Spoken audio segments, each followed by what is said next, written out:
Eh bien, tous les mardis, Au jour le jour, ce sera la chronique Trouvailles. Alors, pour vous, on va faire du shopping. On va aller fouiner un petit peu dans les magasins, puis on va vous trouver toutes sortes de gadgets, des choses intéressantes, des choses que peut-être on ne trouve pas. Alors, on va le trouver pour vous. Et aujourd'hui, eh bien, c'est José Di Stasio qui va venir nous parler thé.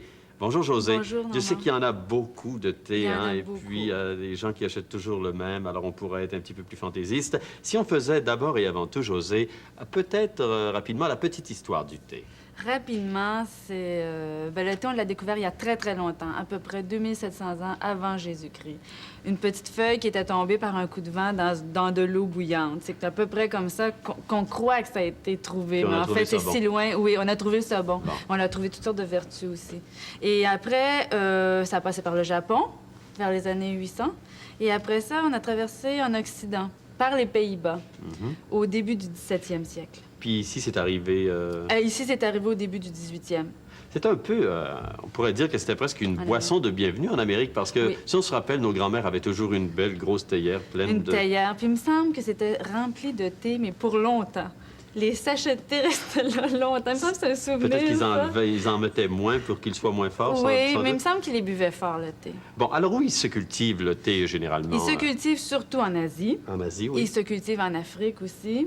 Et en Chine, énormément, là, si on parle d'Asie. Et le Ceylan est aussi un importateur important de Donc, on en a en Amérique du Sud En aussi. Amérique, hein? un tout petit peu, en Argentine et au Brésil. Souvent, on entend dire, ah, bon, ben ça, c'est un bon thé vert, ça, c'est un bon thé noir. Est-ce qu'on pourrait faire la différence entre le thé noir et le thé vert? Oui, le thé noir et le thé vert viennent du même arbre, le théier. Le théier. D'un même arbre. C'est pas un arbre pour le thé vert, un arbre pour le thé noir. Alors, c'est à un moment donné dans le processus de transformation en thé qu'on change thé vert, thé noir. Le thé vert n'est pas fermenté et le thé noir est fermenté. Mais vous parlez de l'arbre, là, on appelle ça un théier, je pense. Théier. Et comment il est, le théier? Est-ce que c'est un Le gros... théier, paraît-il, pourrait être très haut, mais dans les photos, on le voit toujours très bas. Je pense qu'on le tient très bas pour faciliter justement cette cueillette-là, parce que, bon, maintenant, plus beaucoup à la main, mais la cueillette qui est faite et qui est très, très délicate, Ouais. cette cueillette de thé-là. Cette cueillette-là dont vous parlez, vous dites qu'elle est délicate, donc elle est importante pour la qualité du thé? Très importante. C'est de là que vient la qualité du thé.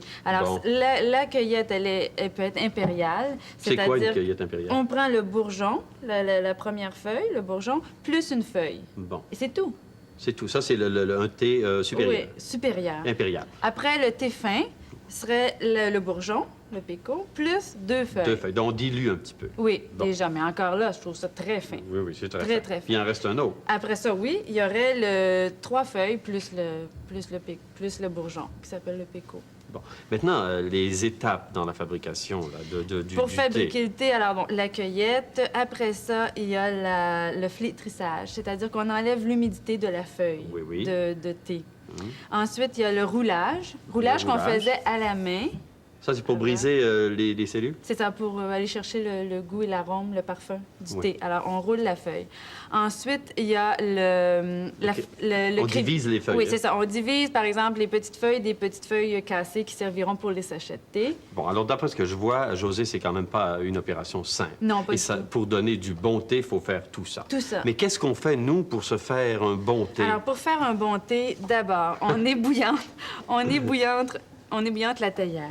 Ah, ça, c'est Très important, ça, important. débouillanter la théière. Et hein, je veux pense vous qu'on y dire, pense pas. Normand, si vous faites un bon thé de la bonne façon, il goûtera pas pareil, comme si vous faites un petit thé rapido. Vous allez voir une différence. J'imagine. Alors, vous ébouillantez la théière. Oui. Vous versez la théière, vous mettez une cuillère à thé par personne. Par personne, tasse. donc par tasse. Oui, et souvent, la coutume anglaise veut ajouter une cuillerée pour la théière. Quelle sorte d'eau, là, que je... C'est-tu de l'eau vraiment très bouillante? Frémissante. Bouillante, ça Ça enlève tout le le parfum. parfum, c'est ça. Bon, Alors, d'accord. frémissante. Ensuite, si votre eau est javelisée, par exemple, vous prenez une eau minérale. Mais ça, là, on parle du fin. Du fin. Oui, oui. Alors, après ça, vous laissez la feuille un petit peu sans eau pour qu'elle se développe. Oui, d'accord. Alors, la feuille Tous avec... ces parfums. Tous ces parfums. Alors, la feuille, avec la chaleur de la théière, va se développer. Combien- Ensuite, là, quelques minutes. Une ou deux minutes. Une ou deux minutes. OK. Après ça, vous versez votre eau et là, vous laissez infuser, mais pas plus que 6 minutes. 6 minutes, Entre parce qu'il pourrait être 3 trop et- fort. Hein. Il pourrait être trop fort et c'est là que le petit côté âcre du thé. Souvent, on développe. trouve, oui, que Bon. le thé âcre, c'est parce qu'il est resté trop longtemps. Si on le veut plus fort, on met plus de thé, mais on le laisse pas plus longtemps. Alors, ma belle Josée, évidemment, pour faire un bon thé, ça prend aussi... bon, vous avez parlé d'une théière. Moi, Bon, il y a pas aussi d'autres accessoires. Mais moi, je voudrais vous parler un petit peu des théières parce que je trouve que très souvent, lorsque le bec, comme celui-là, est situé en plein centre de la théière et qu'on remplit notre théière, ça sort Ça par le verse. bec verseur. Mais quand le bec est bas, mais s'il remonte comme ça à cette hauteur-là, ça va encore bien. Mais ça, c'est la quand le- princesse des théières. C'est Ben, la pour une Bordeaux. théière moderne, elle est vraiment super efficace. Bon. Parce que d'abord, il y a le petit filtre à l'intérieur qui vous permet de retirer justement le thé Oui. en feuille, puis il est C'est assez très grand pratique. pour laisser la feuille se développer aussi. Bon. Mais j'en ai, moi, surtout contre les fameuses théières Les d'hôtel. petites là, qui théières sont... basses et brûlantes. Et brûlantes. Ah. Les conducteurs de chaleur, alors on me brûle toujours les doigts. Ça brûle, ça n'a pas d'allure. Bon, alors vous avez d'autres petits... Vous avez apporté toutes sortes de choses. Ah, il y Vas-y, en pour a. faire quoi? Il y en a, il y en Bon, a. ici. Et c'est beau, hein? Ça, il est tellement- Alors, on met les feuilles de thé dedans. Un infuseur, c'est ça. Alors, on place les feuilles de thé à l'intérieur, ici, Oui. et on referme. Celui-là est plaqué argent, mais quel bel objet, Oui, hein? on peut, en tout cas, on peut l'offrir en cadeau. C'est un très beau cadeau. Et Vous en là, avez on prend un autre qui fait la même chose ici, qui est la beaucoup moins cher et qui n'est chose, pas plaqué. Oui, qui est quelques dollars. Alors, là, même principe, ça, il y en a de toutes les formes. On ouvre la petite cuillère, on met le thé, mais celle-là est un peu petite. La feuille se développe un peu moins bien. Cette boule-là. Une boule Josée. filetée, c'est ça. Le même principe, on met le thé et comme elle est assez grande, on peut laisser la feuille se développer bien à l'intérieur. Et aussi double usage, mais pas avec la même, par exemple. Bon. On peut mettre les épices pour quand Bon, on fait des conserves. Très rapidement, est-ce que d'où viennent les thés parfumés, par exemple? Parce qu'il y en a pas uniquement que Les les thés thés verts et thés parfumés, noirs. bon, alors les thés parfumés, le thé au jasmin vient de Chine et la feuille de jasmin est séchée en même temps que le thé. C'est un procédé beaucoup très fin. Oui. Mais les thés parfumés qu'on retrouve beaucoup sur le marché sont un thé, par exemple, de base, qui pourrait être ceylan. Oui. Et là, on ajoute des fleurs ou des fruits séchés. Ça peut être c'est des faits sur la Kiwi, bergamote. framboise, bergamote, Ouais, ouais. agrumes, tout ça.